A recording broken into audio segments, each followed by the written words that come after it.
E eu queria começar, Luiz, começar essa nossa conversa, né, falando sobre a guerra entre Ucrânia e Rússia, que completou 100 dias de conflito e sem perspectiva de fim, né? Nesse tempo de conflito, como é que você avalia os impactos e quais as previsões para os próximos 100 dias? Bom, aí eu até conseguiria um bom lugar em um posto maior para ver o que possa acontecer. Mas existe um cenário, existem cenários, são vários cenários que você possa imaginar. Por exemplo, como é que fica em relação à Rússia com o resto do mundo? A produção russa, com a decisão da Europa em restringir o envio do petróleo russo para o território europeu, é um avanço significativo. Vai ter consequências para a Rússia? Vai ter consequências para a Rússia num cenário em que ela vai ter que procurar outros compradores. Vai achar outros compradores? Vai. Mas é aquela história, né? Você tem um estoque muito grande e você precisa desovar isto. Provavelmente os preços serão menores e o custo de envio muito maiores, vai ter que usar. Então, onde é que pode ter? Nós temos aí a China, temos a Índia, né, que podem comprar o petróleo russo, e só que para a China tem oleoduto, mas não consegue mandar toda a produção para que tem a capacidade, né, que a Rússia pode produzir para a China, e certamente a China vai colocar condições, vai colocar preços mais baixos.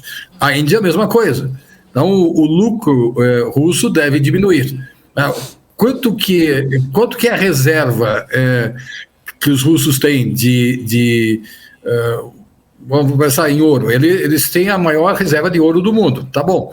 Mas eles conseguem transformar isso em algo mais palpável para manter uma guerra por mais 100 dias, mais 200 dias. Hoje o material para a guerra é um material muito caro, sempre é muito caro. Você investe em alta tecnologia, você tem um retorno relativamente pequeno. O grande negócio é você ter um baita armamento, mas nunca entrar em guerra, porque guerra não é bom para ninguém. Nunca vai ser bom para ninguém.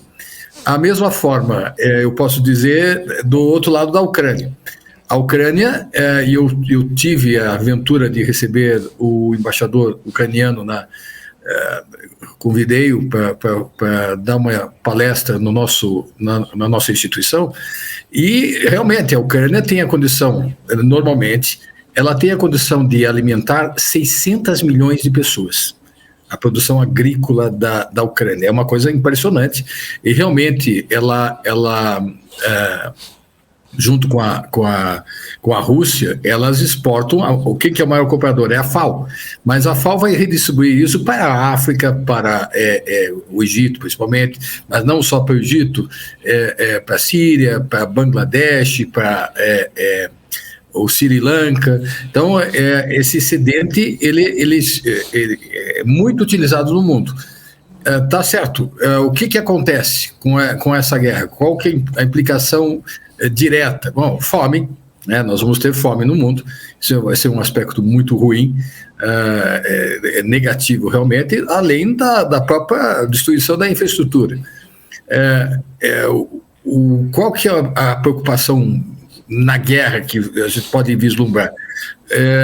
Enquanto não aparecem soluções, e as soluções parecem difíceis de conseguir imaginar, a Ucrânia jamais vai aceitar que uma parte do seu território seja tomado. A Rússia, ela não pode desistir dessa conquista, pelo menos o Putin não pode desistir dessa conquista. Então, como é que pode acabar esse conflito?